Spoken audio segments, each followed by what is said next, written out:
प्रकाश times देख रहे हैं आप। मैं हूं आपके साथ पलक शर्मा। खबर संडीला से। कस्बा संडीला में पुलिस ने सुरक्षा को लेकर जबरदस्त एक्शन मोड दिखाया है। कोतवाल विद्यासागर पाल के नेतृत्व में SBI bank of Baroda, UCO bank, Canara bank और साथ ही आईसीआईसीआई बैंक के बाहर ताबड़तोड़ चेकिंग अभियान चलाया गया। अभियान के दौरान संदिग्ध वाहनों और संदिग्ध व्यक्तियों की सख्ती से जांच की गई।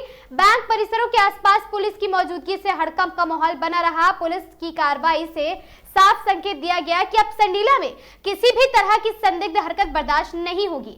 जनता को मिला सुरक्षा का भरोसा। इस सघन चेकिंग अभियान में आम लोगों में सुरक्षा का एहसास बढ़ा है। वहीं पुलिस ने लोगों से अपील की है कि किसी भी संदिग्ध गतिविधि की सूचना तुरंत दें।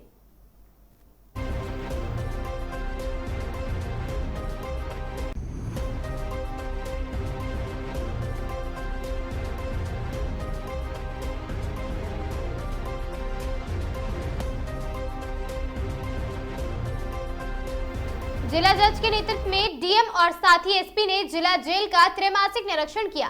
जेल का निरीक्षण के पश्चात जिला जज ने जेल में बंद सभी दिव्यांग कैदियों को व्हील चेयर भी वितरित किया। मीडिया से बातचीत करते हुए डीएम डॉक्टर दिनेश सिंह ने बताया कि जिला जज की अध्यक्षता ये त्रैमासिक निरीक्षण था। इस दौरान जेल में बंद सभी कैदियों के विशेष में चर्चा विषय करी गई और साथ ही गहनता से निरीक्षण किया गया। एक सवाल के जवाब में डीएम ने बताया कि नवनिर्वाचित नवनिर्मित जेल समय से पूर्ण हो जाएगा और सभी कैदियों को में शिफ्ट कर दिया जाएगा। इस दौरान एसपी भी मौजूद थे। आपको बता दें, जिला प्रशासन द्वारा समय समय पर औचक निरीक्षण किया जाता है।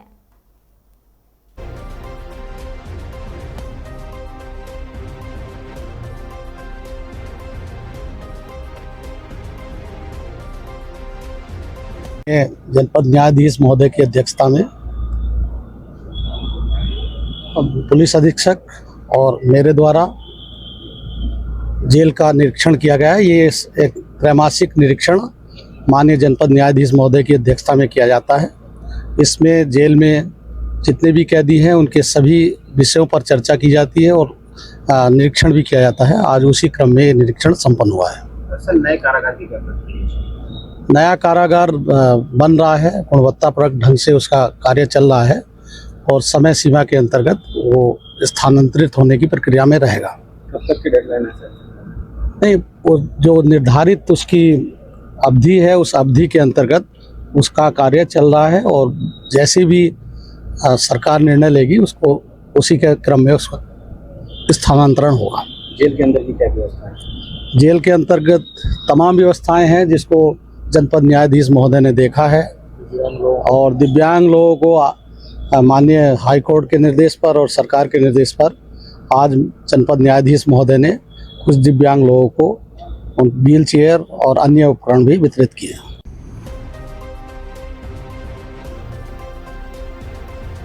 वाराणसी में महिला उत्पीड़न मामले पर राजनीति गर्मा गई। जिला कांग्रेस ने दोषियों की गिरफ्तारी पर पीड़िता को न्याय दिलाने की मांग उठाई है।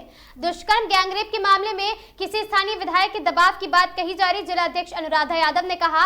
कांग्रेस की महिला जिलाध्यक्ष अनुराधा यादव ने वाराणसी जिलाधिकारी को सौंपा ज्ञापन। बीते दिनों काशी की बेटी के साथ कानपुर में हुए गैंगरेप मामले में दोषियों के ऊपर सख्त से सख्त कार्रवाई करने और परिवार की सुरक्षा को लेकर जिलाधिकारी को ज्ञापन देकर आवाज उठाई गई है।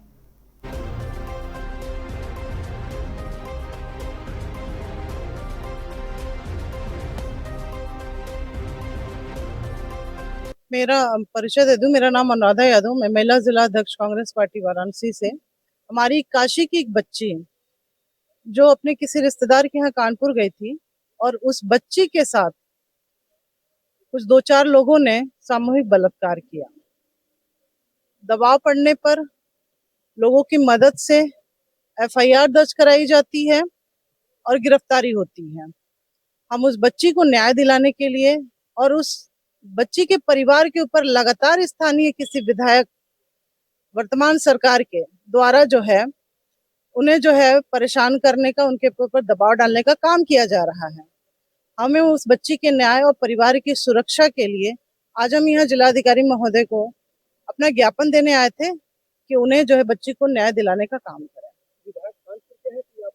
जी नहीं, कानपुर के विधायक हैं और उनका हम ये भी चाहते हैं कि उनका नाम भी सामने आए, क्योंकि जिस तरह से लिपापोती करने का काम किया जा रहा है वो ना हो, उनके नाम को भी उजागर किया जाए। क्योंकि अगर बार बार वहाँ की भी मीडिया जो है और न्यूज चैनलों में और अखबारों में निकल रहा है कि वहाँ के स्थानीय किसी विधायक का नाम आ रहा है, तो नाम क्यों नहीं बताया जा रहा है, क्यों बचाया जा रहा है? लगातार सरकार जो है संरक्षण क्यों दे रही है बलात्कारियों को, और उन्हें क्यों बचाने का काम कर रही है? अगर इन्हें न्याय नहीं मिलता है तो महिला कांग्रेस सड़क पर उतरकर बड़ा आंदोलन करने का काम करेगी।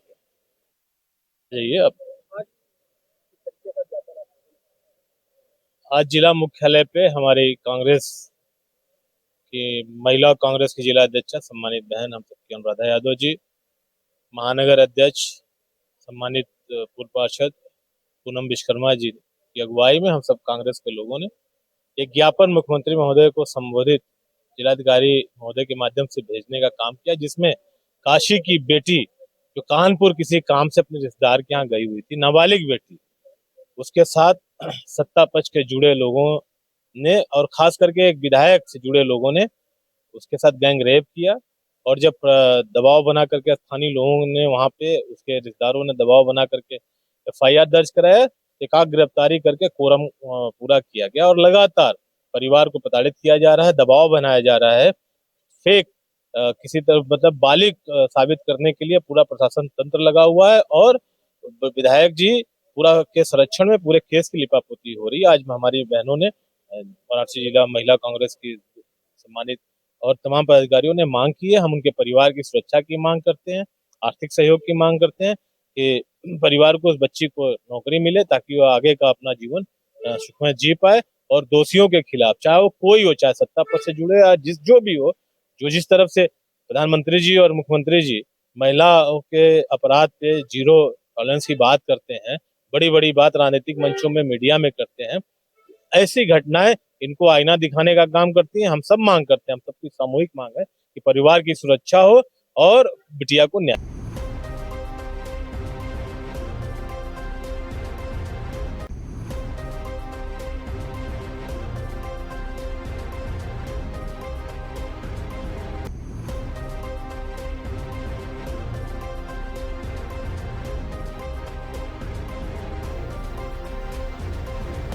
अकबरपुर मिर्जापुर गांव स्थित प्लॉट संख्या 28 को लेकर चल रहे भूमि विवाद में प्रशासनिक कार्रवाई पर गंभीर सवाल उठे हैं। मामला सिविल न्यायालय में लंबित होने के बावजूद पीड़ित पक्ष ने आरोप लगाया है कि 18 मार्च 2026 को एसडीएम अभिषेक सिंह, नायब तहसीलदार लेखपाल व अन्य अधिकारी भारी संख्या में बल और पीएसी के साथ मौके पर पहुंचे और कार्रवाई की है। शिकायतकर्ता ने इसे दुर्भाग्यपूर्ण कार्रवाई बताते हुए संदिग्ध अधिकारियों पर जांच और कार्रवाई की मांग की है। मामले की वीडियो रिकॉर्डिंग भी साक्ष्य के रूप में पेश किए जाने की बात कही गई है।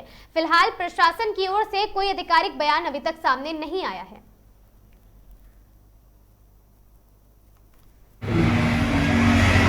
क्या समस्या आ रही है? आपकी जमीन का विवाद काफी लंबे समय से चल रहा, क्या निर्णय हुआ अभी तक? क्या समस्याएं आ रही है? समस्या ये है साहब कि गुंडे लोग आकर के नेपाल पदम सिंह हमारी बाउंड्री गिरवाए बिना सूचना के अधिकारी लोग सब मिल करके आते हैं, नाप जोक के उल्टा सीध नापते हैं।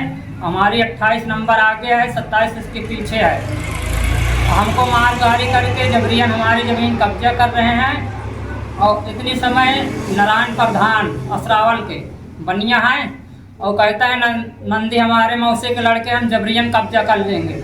और गुंडई से अभी शुक्र के दिन 9वें के दिन छुट्टी थी, उस दिन बिना खबर दिए आएगी और धमकी देते रहते हैं। नेपाल सिंह धमकी देता है, कहता है साले मार डालेंगे। छुट्टी वाले दिन कौन कौन लोग आए थे? एसडीएम नहीं रहे साहब और सब नेकपाल और सब रहे, नारायण रहा, संतोष राय रहे सब और उनके साथी लोग रहे, दबंगई से फोर्स वाले रहे, थाना अध्यक्ष रहे। अगर हमारे साथ अन्याय होता है साहब तो पूरे गांव में पूछ लीजिए, हमारे साथ बहुत बड़ा अन्याय हो रहा है। हमारी पूरी बाउंड्री गिरा दी है, महतारी बाप की कब्रिस्तान भी है। नेकपाल साहब कहते हैं कि झूठ क्या है। इसमें क्या चाहते हैं? हम ही चाहते हैं साहब उनके पीछे, वो पीछे रहे, हमारी आगे, हम आगे रहें। हम गरीब आदमी हैं, धमकी देते हैं साले जबरियन कब्जा कर लेंगे और नहीं जान से मारे जाओगे। क्या नाम है आपका? रमेश, अकबरपुर मिर्जापुर।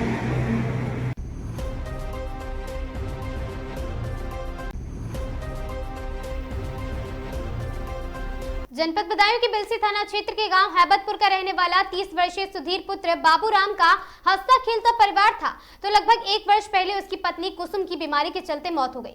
पत्नी की मौत के बाद सुधीर शराब पीने लगा। इसी बीच उसके परिवार के चाचा तुलाराम, चचेरा भाई राजाराम और साथी वीरेश उसे सुबह शाम शराब पिलाने लगे और साथ ही शराब के नशे में उसकी चर्बी का जमीन और साथ ही लगभग 20 लाख रुपए से गांव के रहने वाले राम सेवक के नाम करवा दी गई और उसकी जमीन का सारा पैसा उसके चाचा तुलाराम, चचेरे भाई राजाराम और वीरेश ने हजम कर लिया। वो जब भी जमीन का पैसा मांगता तो वह लोग पैसे देने से इनकार कर देते और इसी के चलते आज जब गम में मौत हो गई है तो फिर वहां पर उसके प्राणा प्रजावाणी और साथ ही पुलिस को सूचना दे दी गई है। पुलिस घटनास्थल पर पहुंची और अपनी जांच शुरू कर दी है।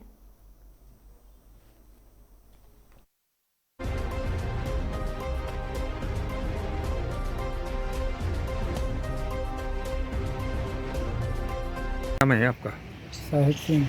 अच्छा, कहाँ के रहने वाली है? धर्मपुर बिहारी का। ये क्या मामला है जो आपके साले की मौत हुई है? ये साले की मौत हुई है ये दारू से। ये दारू की पहले लत लगाई है। उन्हीं के चचा हैं तुलाराम। उन्होंने पहले दारू की लत लगाई है, फिर दारू के चक्कर में सारी ज़मीन लिखवा दी। अच्छा, किसको लिखवाई है? राम सेवक को।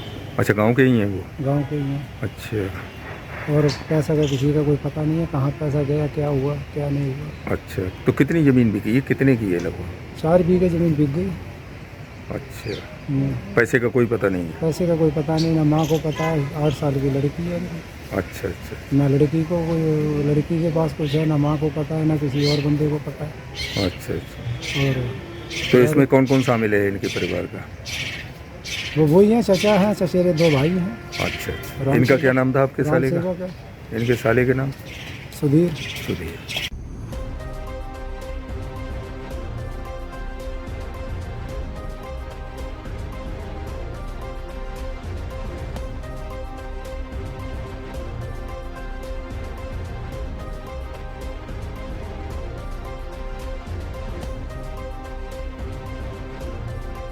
नाम है आपका?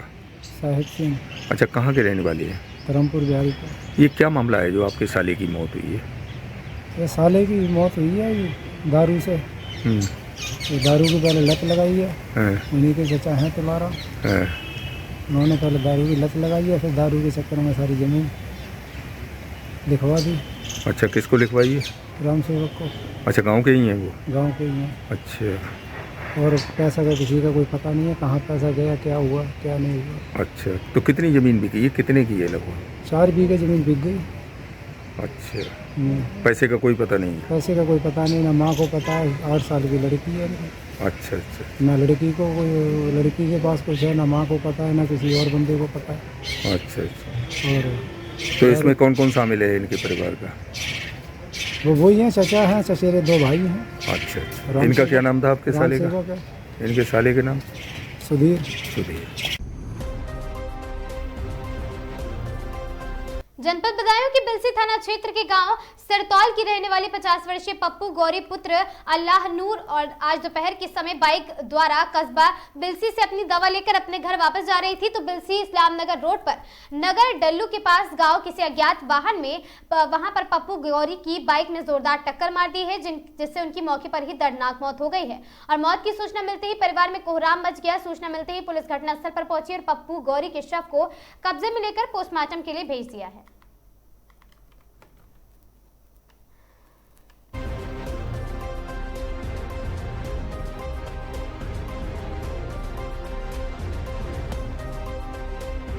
अच्छा, कहाँ के रहने वाली हो? सरतौल। ये क्या मामला है जो पिताजी की मौत हुई है? दवाई लेने आए थे, बिल से दवाई लेके वापस जा रहे थे। कोई वाहन टक्कर मार के चला गया। तो मौके पे ही मौत हो गई? मौके पे ही मौत हो गई। क्या नाम था इनका? पप्पू।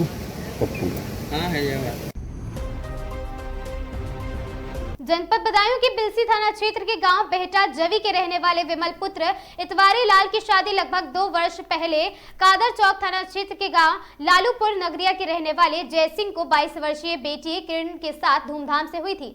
शादी के कुछ माह बाद किरण क्षय रोग से पीड़ित हो गई थी और परिजनों ने उसका जगह जगह उपचार कराया मगर वह सही नहीं हुई। इसके बावजूद उन्होंने झाड़ फूक वाले से भी उसका उपचार कराया मगर वह फिर भी सही नहीं हुई तो कल वृंदावन इलाज कराने के लिए जाते समय उसकी रास्ते में ही मौत हो गई। किरण के मायके वालों का मौत की सूचना उनको दी गई तो मायके वाले तुरंत उसके ससुराल पहुंचे। उन्होंने ससुराल वालों पर इलाज में लापरवाही और साथ ही झाड़ वालों से इलाज कराने का भी गंभीर आरोप लगाया है।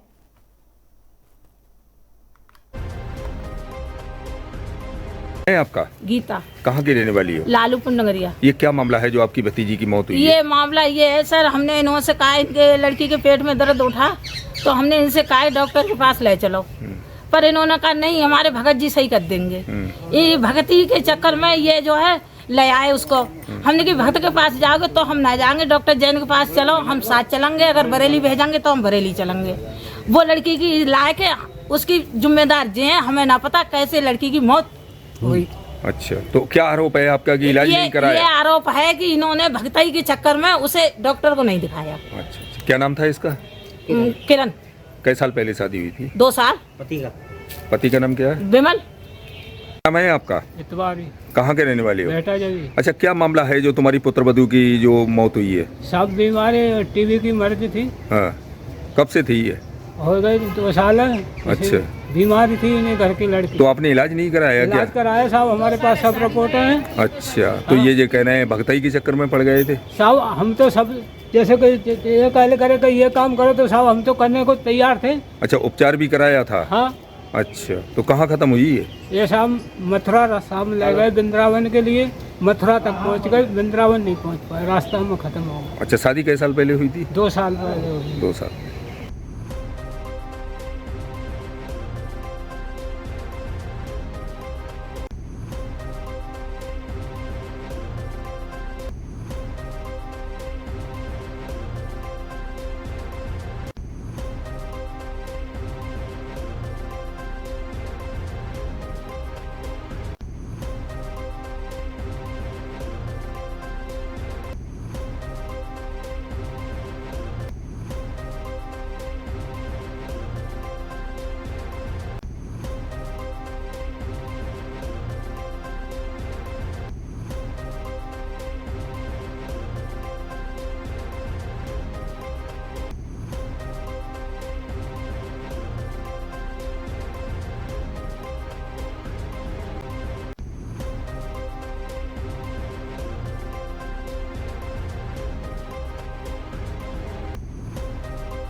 है आपका? गीता। कहाँ की रहने वाली हो? लालूपुर नगरिया। ये क्या मामला है जो आपकी भतीजी की मौत हुई है? ये मामला ये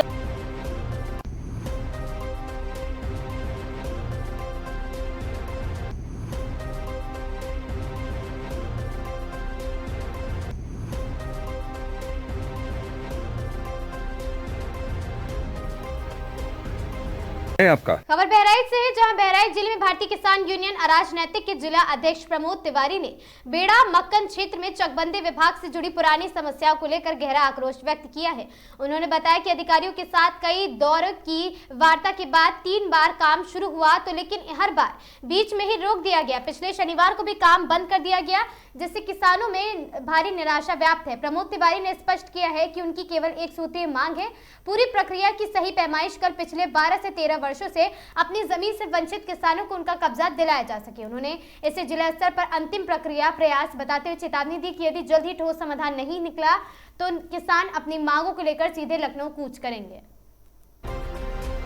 मैं प्रमोद तिवारी, जिला अध्यक्ष भारतीय किसान यूनियन राजनीतिक जनपद बहराइच। आज हम सभी लोग पूर्व में बहुचर्चित जो हमारी समस्या थी बेड़ा मक्कन के चकबंदी विभाग से संबंधित, उसमें कई बार हम लोग जो है यहाँ के अधिकारियों से वार्ता किया और वार्ता के क्रम में काम शुरू कराया गया, लेकिन 3 बार वार्ता हुई, तीनों बार काम शुरू हुआ, तीनों बार बीच में काम ब्रेक कर दिया गया। और अभी उसी क्रम में पिछले शनिवार को काम बंद कर दिया गया। और ये मांगे क्या है आपकी? जी, मुख्य मांगे मैं ये चाह रहा हूँ कि जो प्रक्रिया शुरू की गई है उसको संपूर्ण तरीके से उसकी पैमाइश करा करके, और जो हमारे किसान वंचित हैं 13-12 साल से अपनी ज़मीनों से, उनको ज़मीनों पर उनका कब्जा दिलवाए। कै सूत्री मांग है आपकी जी? कै सूत्री एक सूत्री, केवल एक सूत्री मांग। आज मैं कई बार इस मांग को लेकर के यहाँ आया हूँ और पुनः आज मैं फिर उसी मांग को लेकर आया हूँ। आज मेरा ज़िले से यानी ज़िले स्तर की अंतिम हमारा जो है ये प्रयास है। अगर आज हमको सफलता या हमारे समाधान के लिए हमको कोई आशा नहीं प्राप्त होती यहाँ से, तो हम सीधे फिर लखनऊ को ही कूच करेंगे। बाकी हम तो यहाँ से पूर्ण रूप से हम निराश हो रहे हैं।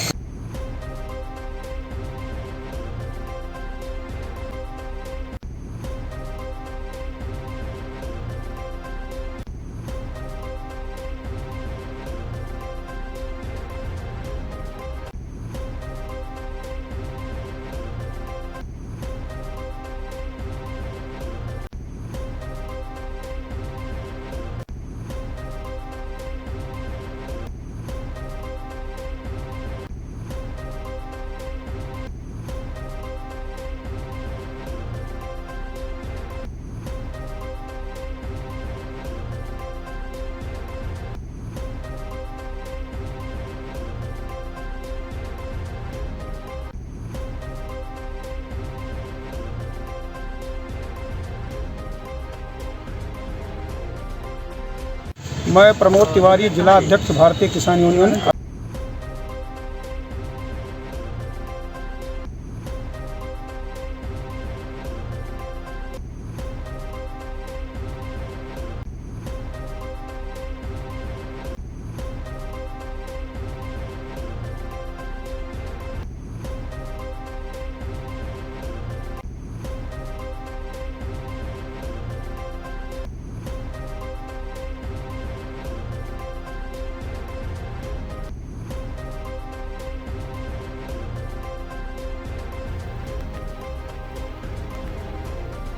गाजियाबाद के लोनी नगर पालिका अध्यक्ष ने दर्ज कराई एफआईआर। सोशल मीडिया पर धमकी और अभद्र टिप्पणी को लेकर दर्ज कराई एफआईआर।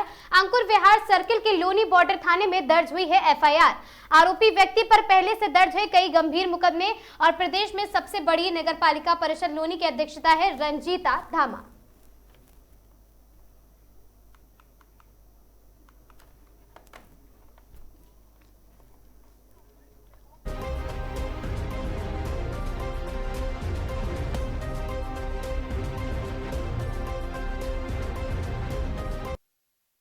साहब, आपके द्वारा एक थाना लोनी बॉर्डर में एक मुकदमा लिखवाया गया है, क्या है पूरा प्रकरण?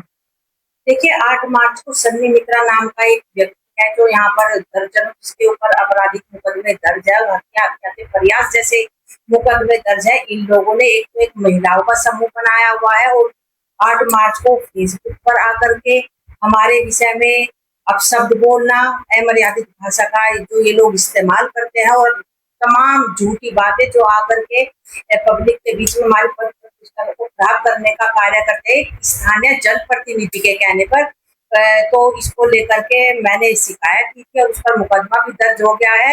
और जो आए दिन ये खेल बना दिया है, कभी ललित शर्मा फेसबुक के माध्यम से अब सब बोलना, स्थानीय जनप्रतिनिधि की जो दलाली करने का ये लोग कार्य करते हैं। अगर उनको लड़ाई लड़नी है आमने सामने से लड़े। ये क्या है कि आज इस दलाल को बिठा दिया बोलने के लिए, आज उसको बिठा दिया। इस तरह अब लोनी में ज्यादा दिन नहीं चलेगा। और अभी आप लोगों को पता भी होगा कि मेरे पति मनोज धामा जी पर जो इन लोगों ने महिलाओं के द्वारा गैंग रेप का आरोप लगवाया था, उसमें धामा जी कोर्ट से बाइज्जत बरी हो चुके हैं। उसके बावजूद भी बार बार बलात्कारी शब्द का इस्तेमाल मेरे पति के लिए करना, मैं जल्द ही इन लोगों के ऊपर मानहानि का दावा भी अब ठोकने वाली हूँ। और मैं कह भी रही हूँ आपके चैनल के माध्यम से, अब जो जिस भाषा में समझेगा उसको उसी भाषा में जवाब दिया जाएगा। इसलिए फेसबुक पर आकर बोलने से पहले 100 बार सोचना। इस लड़ाई में कई लोगों को सामने रखा जाता है, उसके लिए क्या कहना चाहेंगे? देखिए, उन लोगों को ये मैं कहूँगी चमचे दलाल है जो उसकी दलाली करने, इनका घर इसी से चल रहा है। जो ये लोनी में अवैध जो उगाई होती है, अवैध चीजों का अतिक्रमण करना, लोगों को डरा धमका करके उनसे वसूली करना, ये वही लोग हैं, वही लोग इसकी दलाली करते हैं। और समय आने पर जब इन लोगों की दलाली बंद हो जाएगी तो ये भी इसको छोड़कर भाग जाएंगे। बदायूं शहर में आध्यात्मिक चेतना का विशेष संचार देखने को मिला जब रामानुज संप्रदाय की परंपरा के प्रतिष्ठित धर्माचार्य जगत गुरु स्वामी वेंकटेश प्रपन्नाचार्य महाराज, जो गया धाम, पुष्कर धाम एवं नैमिषारण्य धाम के पीठाधीश्वर है, अपने संक्षिप्त प्रवास पर बदायूं पधारे हैं। और साथ ही उनके साथ स्वामी राघवेंद्राचार्य, जो गया विहार स्थित आयुर्वेदिक मेडिकल कॉलेज के सचिव सेक्रेटरी भी उपस्थित रहे। प्राप्त जानकारी के अनुसार स्वामी द्वय का ये प्रवास निजी निमंत्रण एवं स्थानीय धर्म प्रेमियों के आग्रह पर तय किया गया था। सीमित समय के बावजूद नगर के प्रमुख मंदिर परिसर और धर्मस्थल पर उनका स्वागत किया गया, जहां वैदिक मंत्रोच्चार, शंख ध्वनि और पुष्प वर्षा के साथ श्रद्धालुओं ने अभिनंदन किया है। और साथ ही धर्म, संस्कृति और आयुर्वेद पर संक्षिप्त उद्बोधन जगत गुरु प्रपन्नाचार्य ने अपने संक्षिप्त संबोधन में कहा कि तीर्थ धाम केवल भौगोलिक स्थान नहीं है, बल्कि जीवन चेतना के केंद्र है। गया धाम और साथ ही पुष्कर धाम और साथ ही नैमिषारण्य, इन तीनों पीठों की परंपरा ये सिखाती है कि सेवा, स्वाध्याय और साथ ही संयम की समाज में ही इसको जोड़ता है। उन्होंने युवा पीढ़ी से आह्वान किया है वे सनातन मूल्यों को आधुनिक जीवन के साथ जोड़े रखें। कार्यक्रम स्थल पर बड़ी संख्या में श्रद्धालु, सामाजिक कार्यकर्ता एवं युवा स्वयंसेवक भी यहाँ पर उपस्थित रहे। श्रीमन नारायण। जय श्रीमन नारायण। स्वामी जी, क्या शुभ नाम है आपका? मेरा नाम स्वामी वेंकटेश प्रपन्नाचार्य।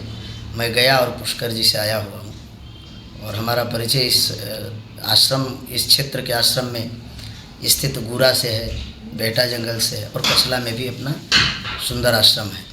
स्वामी जी, क्या दायित्व है आपके पास गया में और पीठाधीश्वर में? साधु का दायित्व तो धर्म की सेवा है और धर्म की सेवा करते हुए जनमानस को धर्म के प्रति जोड़ना ही साधु की वैशिष्टता होती है।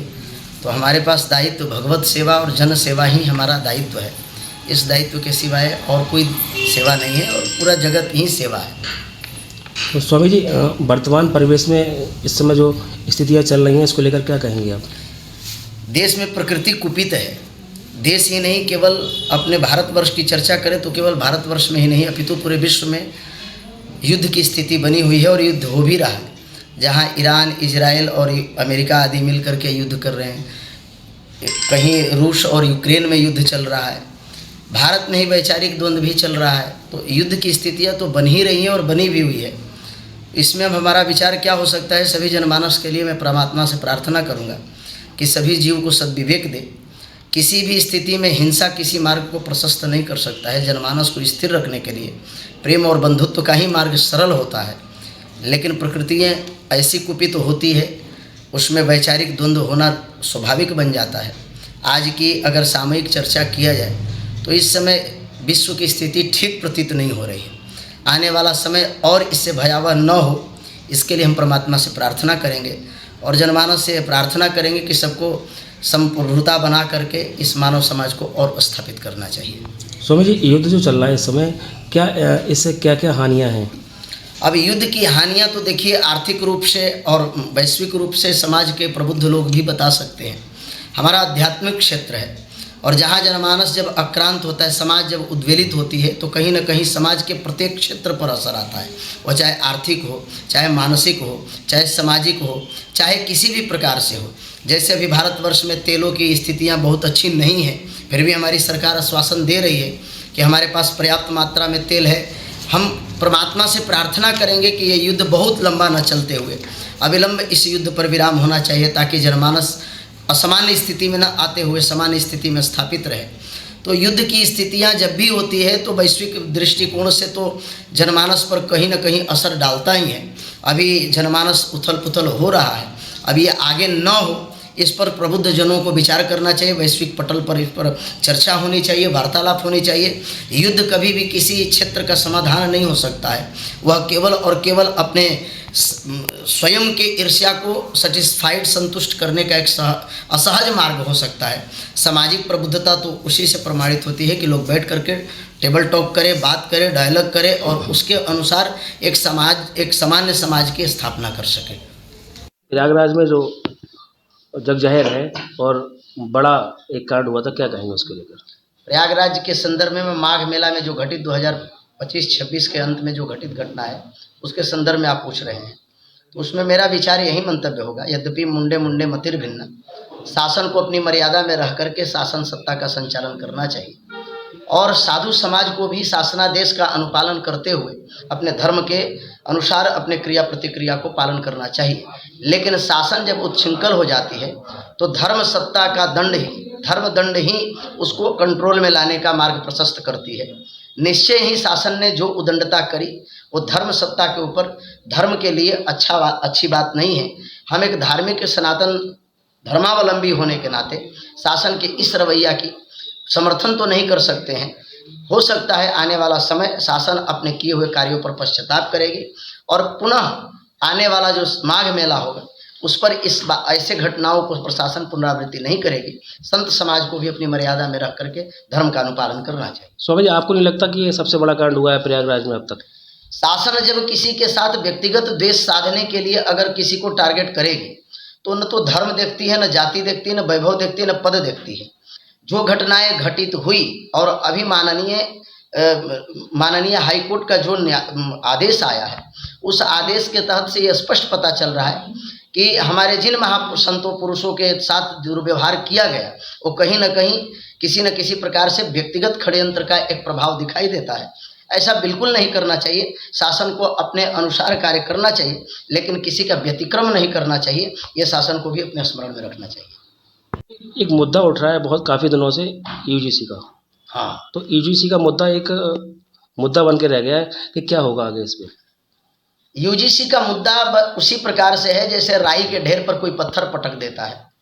शासनादेश जब उच्छृंखल हो जाती है और शासन अपने मद में आ जाए तो ऐसे उटपटांग कानून ला करके समाज को विखंडित करती है।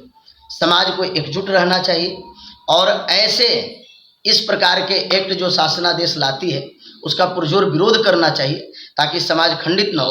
विद्यालय जब खुलता था हमारे आर्ष परंपरा से राम जी जिस महाविद्यालय में पढ़ते थे, गुरुकुल में पढ़ते थे, वहाँ निषाद राज जी भी पढ़ते थे। वहाँ एक राजपुत्र होते हुए, धर्म चक्रवर्ती के पुत्र होते हुए सामान्य एक साथ बैठ करके गुरुकुल में अध्ययन किए। अगर इस प्रकार के विभाजन की नीति सरकार लाती है तो कतई हम लोग उसको स्वीकार नहीं करेंगे। सवर्ण समाज को इसका खुल करके मुकर हो करके पार्टी के अगर समर्थक भी है तो पार्टी लाइन से ऊपर उठ करके ऐसे दुरुपयोग करने वाले सामाजिक जातीय वैमनस्यता फैलाने वाले एक्ट का पुरजोर विरोध करना चाहिए। और शासन को भी ये ध्यान रखना चाहिए कि जिस अधिकार से, जिसके सहायता से, जिसके सहयोग से वो राज सत्ता पर विराजमान है उन्हें विखंडित नहीं करना चाहिए। नहीं तो उसका परिणाम बड़ा दुष्कर होता है। समाज जब आक्रांत होती है तो ये नहीं देखती कि वो कौन है। इसीलिए शासन को भी, यद्यपि अभी बड़ी प्रसन्नता की बात है माननीय उच्चतम न्यायालय ने इस पर रोक लगा करके 2012 का जो एक्ट है UGC act, university grant commission act जो है वो उसको लागू करके रखा है। उस पर स्टे है। केंद्र सरकार से हलफनामा मांगा गया है और हमको जहाँ तक विश्वास है केंद्र सरकार इसको पुनरावृत्ति नहीं करेगी।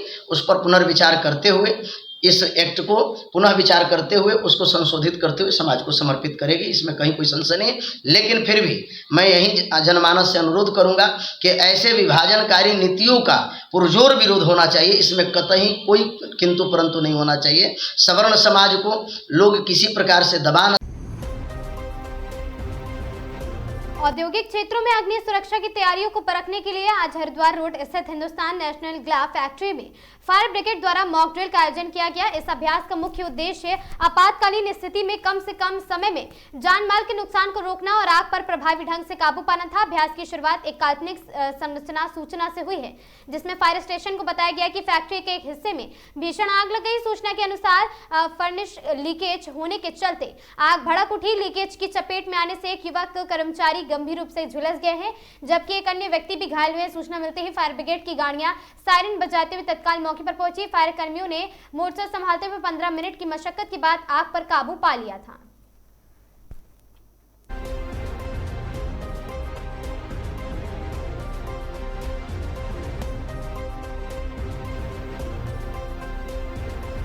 उत्तराखंड की प्रसिद्ध चारधाम यात्रा की तैयारियां अब अपने अंतिम चरण में हैं। इसी कड़ी में ऋषिकेश एआरटीओ कार्यालय पर भी आपको बता दें कि कमर्शियल वाहनों के लिए ग्रीन कार्ड बनाए गए हैं और साथ ही प्रक्रिया का विधिवत शुभारंभ किया गया। एआरटीओ प्रशासन सुनील सैनी ने खुद इस प्रक्रिया का जायजा लिया और अधिकारियों को आवश्यक दिशा निर्देश भी प्रदान कर दिए हैं जिसके तहत अब ऋषिकेश समेत पूरे प्रदेश में यह कार्य सुचारू रूप से शुरू होगा। इस वर्ष प्रशासन का मुख्य फोकस यात्रियों की सुरक्षा व्यवस्था, यातायात व्यवस्था को सुगम बनाने पर है। अक्सर चारधाम यात्रा के दौरान दौरान तपोवन और साथ ही भद्रकाली जैसे क्षेत्रों में बसों की लंबी कतारों के कारण जाम की स्थिति बन जाती है। इस समस्या से निपटने के लिए इस बार आरटीओ विभाग ने कई महत्वपूर्ण बदलाव किए हैं। विभाग के कर्मचारी खुद गाड़ियों के पास जाकर जांच करेंगे। Satyanarayan check post, transit camp और बस अड्डों से चलने वाली बसों की भी जांच और मौके पर ही कर ली जाएगी।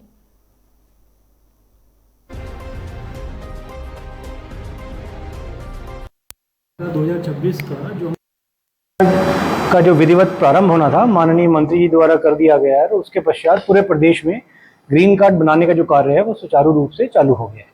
और हमारा ऋषिकेश में भी आज प्रोग्राम था, 2 जगह प्रोग्राम था, उसमें ऋषिकेश में भी जो हमारे व्यावसायिक वाहन है उनका ग्रीन कार्ड हमने यहाँ से जारी करने की प्रक्रिया चालू कर दी है।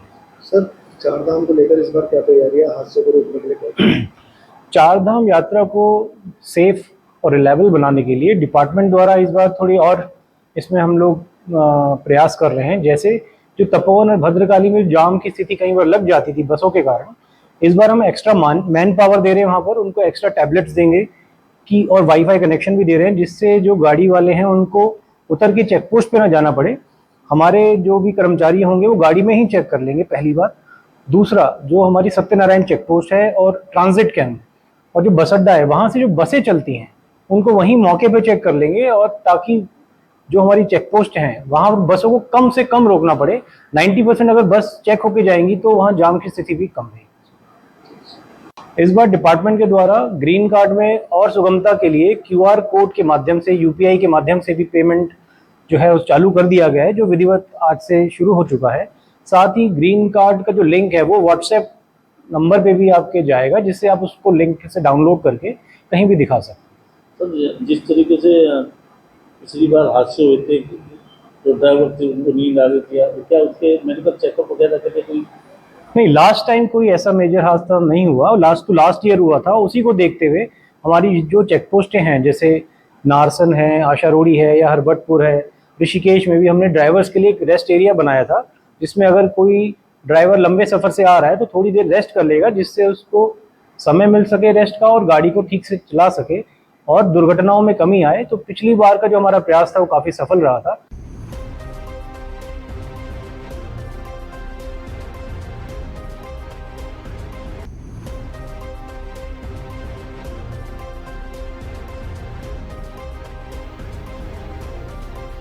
लखीसराय जिले के चानन प्रखंड अंतर्गत संग्रामपुर भंडार में चैती दुर्गा पूजा का आयोजन इस वर्ष बड़े ही धूमधाम और श्रद्धा के साथ किया गया। कार्यक्रम का उद्घाटन जिला पदाधिकारी मिथिलेश मिश्रा द्वारा किया गया।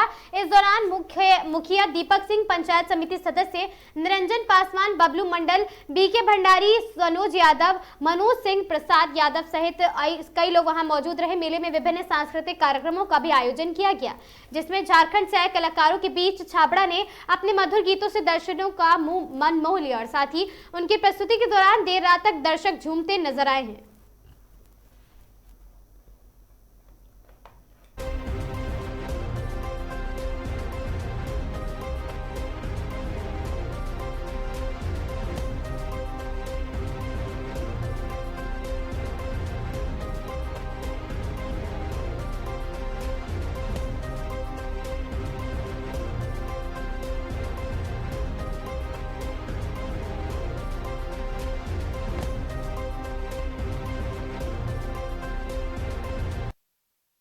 क्रिएटिव के शुभ अवसर पर ग्राम भटनार में क्या बोलना चाहते हैं? आज तो माता रानी का यहाँ पे दरबार है।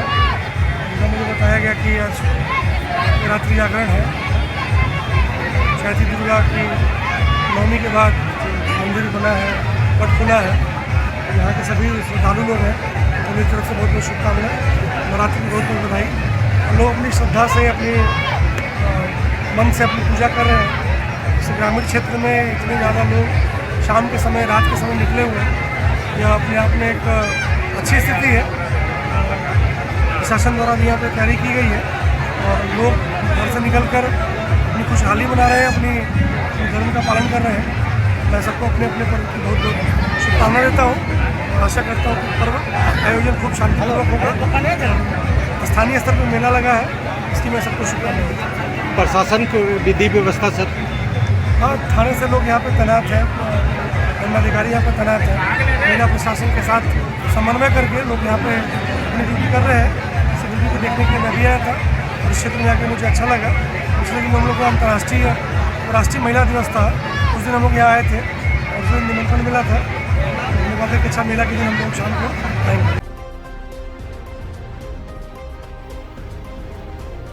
भागलपुर सुल्तानगंज प्रखंड अंचल में जमीन संबंध को लेकर जमीन मालिक ने अंचलाधिकारी पर आरोप लगाए। आपको बता दें, दरअसल मामला भागलपुर अकबर नगर के श्रीरामपुर का है। ये मामला उस समय उजागर हुआ जब माहेश्वरी राय ने अपनी जमीन की रसीद निकालने ऑनलाइन कैफे पर करंट रसीद प्राप्त करने पहुंचे। माहेश्वरी राय के पुत्र गुलशन कुमार ने बताया कि गाँव की ही वृद्ध महतो ने मेरे जमीन का फर्जी कवाला दस्तावेज तैयार कर लिया है। और साथ ही गुलशन कुमार का ये भी कहना है, मेरे पिता महेश्वरी राय थम देते थे और साथ ही तो साइन कहां से आया है। उन्होंने यह भी बताया है कि 17 जुलाई 1992 में जमीन रजिस्ट्री हुआ, लेकिन भागलपुर रजिस्ट्री ऑफिस में हुआ ही नहीं है और होने की बात कही है, जबकि मेरा दादा पाचू राय 1985 में मृत हो चुका है और फर्जी आधार कार्ड बनाकर मोटेशन लगाया गया है।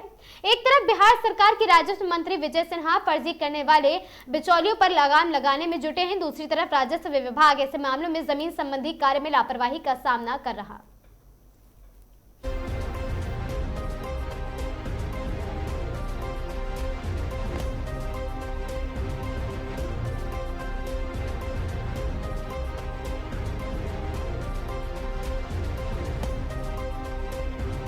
ये सर, और जो फर्जी कागज बना के इसे दाखिल खारिज कर रहा है सर। बुद्धू महतो को पोता को एफआईआर होना चाहिए सर, और जो सही है उसको सही किया जाए। मुझे न्याय, नहीं तो हम अपना आत्म खुशी करने के लिए तैयार हैं सर, जब हमको न्याय नहीं मिलेगा। ये सर कि मेरा नाम गुलशन कुमार है, मेरा पिता का नाम महेश्वरी राय है, मेरा घर श्री रामपुर व पोस्ट प्लस थाना अकबर नगर है, जिला भागलपुर का स्थायी निवासी।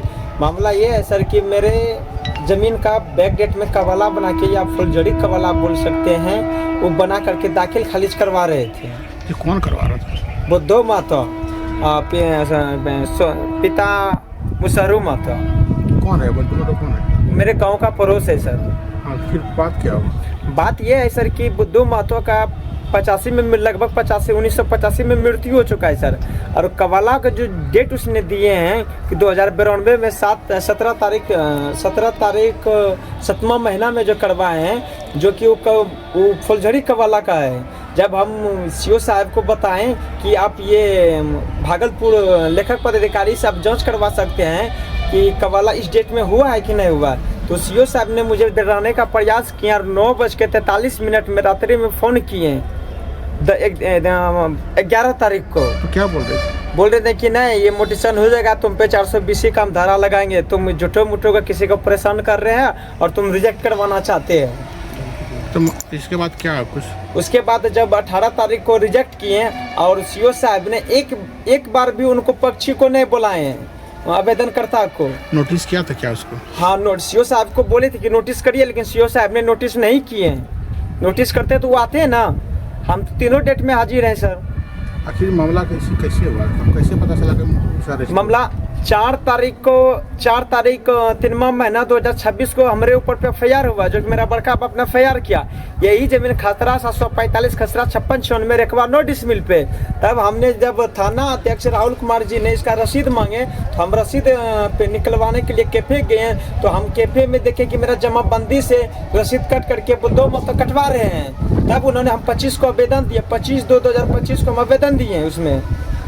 तब आपको कैसे पता चला कि ज़मीन को रजिस्ट्री हो गया है, कुछ सारा चीज़ मोटेशन के लिए अप्लाई हुआ है, तो कैसे इसके बाद क्या हुआ फिर? इसके बाद सर जब मोटेशन रिजेक्ट हुआ, तो मोटेशन का रिजेक्ट में जब नकल निकाले, उसमें कवाला और उनका आधार कार्ड झलका, जो कि आधार कार्ड उनका फुलझड़ी बैग खत्म है सर। वो 85 में मृत्यु हो चुका, तो उनका आधार कार्ड कैसे हुआ?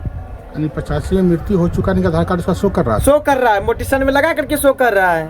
और मेरा एड्रेस अभी श्रीरामपुर, मेरा पिताश्री का श्रीरामपुर एड्रेस है, जो कि कवाला में इंग्लिश स्ट्रॉन कर दिया है एड्रेस सर, जो कि वर्तमान में भी मेरा श्रीरामपुर में है। और 1971 का मेरे पास कवाला है, उसमें भी मेरा घर श्रीरामपुर अकबर नगर है सर। इंग्लिश स्ट्रॉन कर दिया गया? इंग्लिश स्ट्रॉन कर दिया है सर। तो इसको लेकर आप क्या चाहते हैं? इसके लिए हम न्याय चाहते हैं सर। सीओ साहब से हम बोले कि कार्रवाई उन पे करिए, और अन्यथा मेरी जमीन को आप दिलवाइए। तो क्या बोले? और सीओ साहब ने मोटा रकम लेके करते हैं ये सब काम, बिचौलिया को रख के करवाते हैं काम।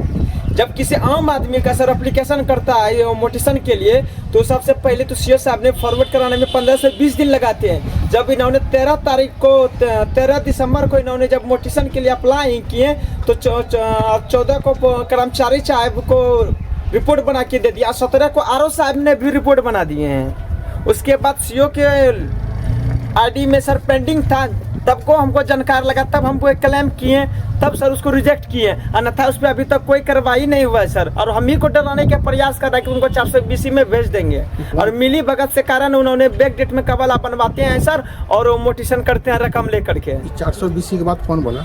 सीओ साहब ने बोले, सुल्तानगंज अंचल अधिकारी के कार्यालय में।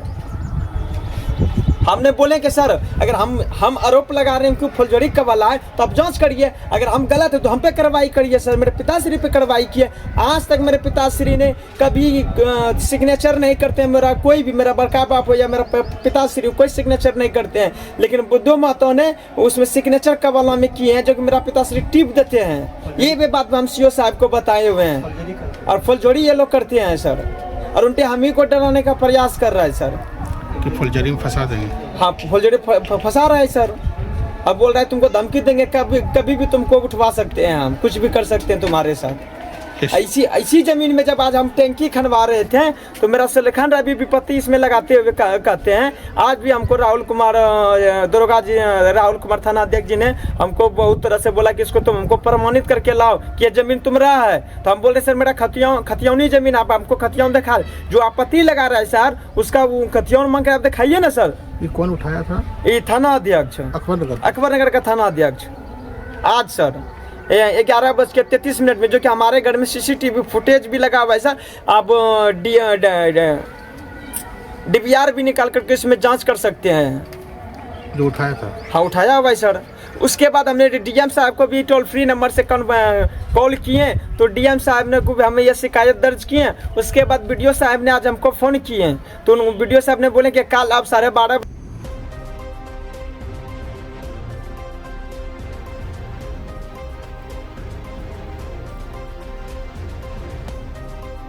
सोमवार की दोपहर मध्य विद्यालय धनवा चानन में शिक्षक अभिभावक संगोष्ठी का आयोजन किया गया। प्रधान अध्यापक विकास कुमार पासवान द्वारा विद्यार्थियों की शैक्षणिक प्रगति पर विस्तार से चर्चा कर अभिभावकों को बच्चों के प्रदर्शन की जानकारी दी गई। वहीं वार्षिक मूल्यांकन 2026 में ए ग्रेड प्राप्त करने वाले कक्षा सप्तम एवं अष्टम के विद्यार्थियों को सम्मानित भी किया गया।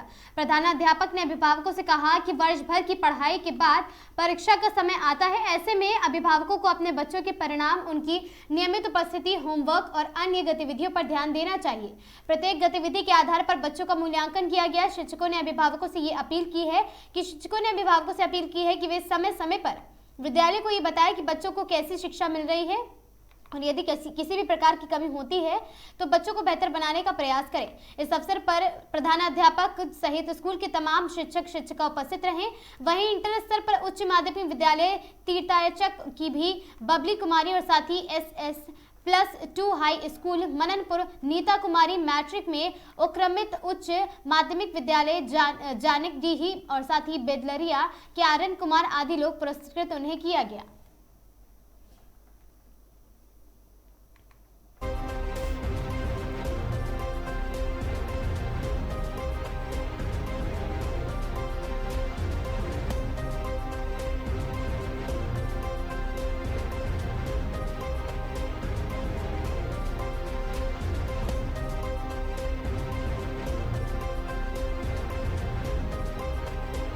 या खेल को नहीं जान रहा है सर, इस पर ध्यान दीजिए, क्योंकि हम शिक्षक बहुत सारे कामों में व्यस्त रहते हैं, बहुत सारे बच्चों के बीच रहते हैं और किसी एक खास बच्चा पर ध्यान बहुत कम जा पाता है। लेकिन जैसे ही आपकी उपस्थिति होगी, आपका जैसे ही अनुरोध होगा, जैसे ही आपका इंडिकेशन होगा, तो मेरा ध्यान उस बच्चे के प्रति जाएगा और नहीं चाहते हुए भी हमें समय वहाँ देना पड़ेगा। तो हम अभिभावकों से ये अनुरोध करेंगे कि आप अपने बच्चों की प्रगति के लिए बार बार हमको खटखटाएं, बार बार हमको कहें कि आपकी पढ़ाई यहाँ कमजोर है, आप यहाँ कमजोर हैं, आपका ये गतिविधि ठीक नहीं है, ऐसे कीजिए वैसे कीजिए।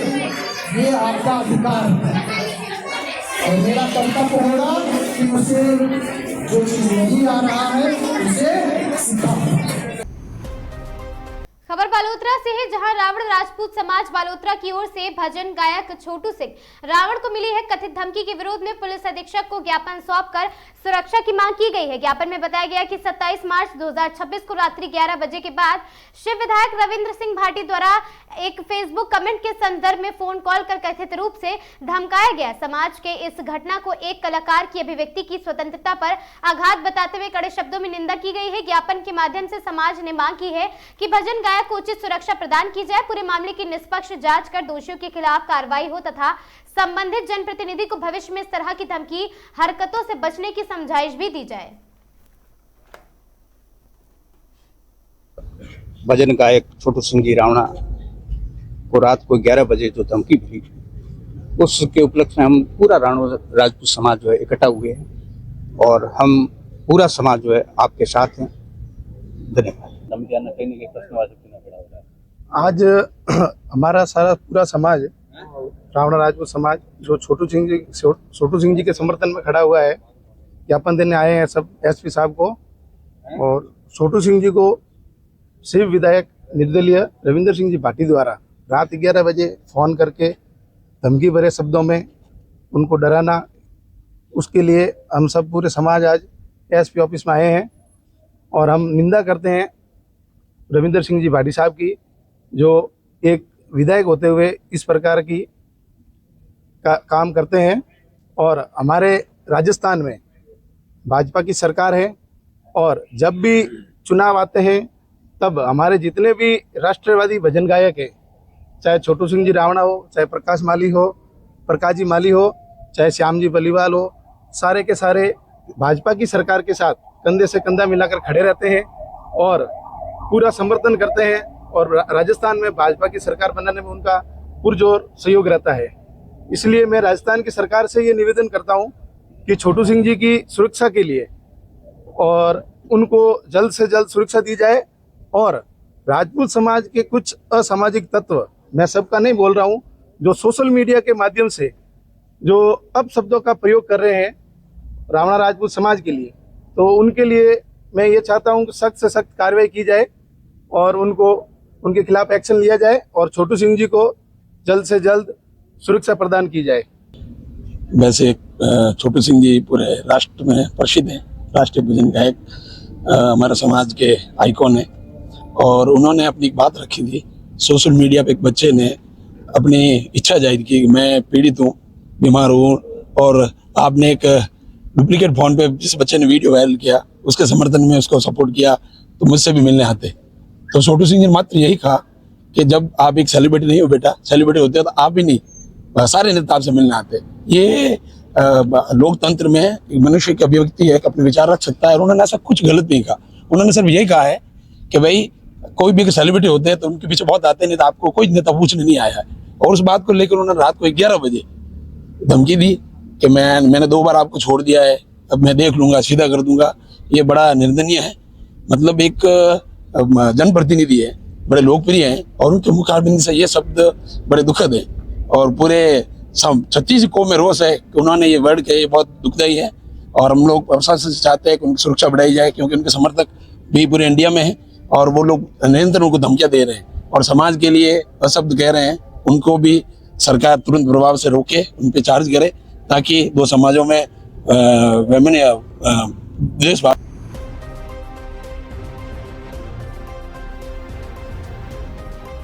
इन खबरों में आज के लिए बस इतना ही। ऐसी खबरों से लगातार जुड़े रहने के लिए बने रहे हमारे साथ और देखते रहें आगाज टाइम्स।